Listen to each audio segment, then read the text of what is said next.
Le gros de la ville se trouve ici, vous voyez le centre-ville ici.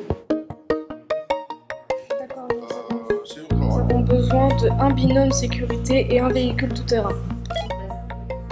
En 2017, on a pris connaissance qu'il y avait un appel à projet du plan Rhône qui concernait la culture du risque du citoyen vis-à-vis d'une inondation. Nous, avec l'école des mines d'Alès, on a développé des simulateurs de gestion de crise, mais à destination des professionnels de la gestion de crise et de nos étudiants.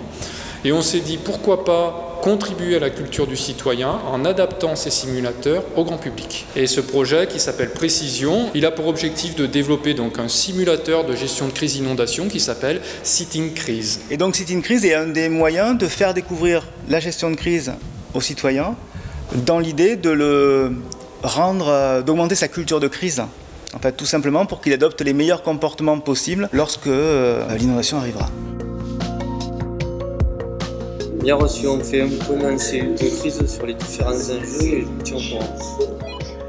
Les joueurs sont répartis dans deux espaces de jeu différents, donc généralement deux pièces séparées.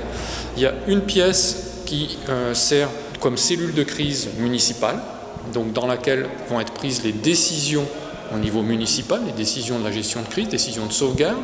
Et on a une autre pièce dans laquelle on retrouve des joueurs qui, eux, vont jouer le reste du monde, entre guillemets. Donc ils vont à la fois jouer des riverains, mais aussi peuvent jouer le préfet, la Compagnie nationale du Rhône, et également lancer des messages qui sont prévus dans un scénario préétabli.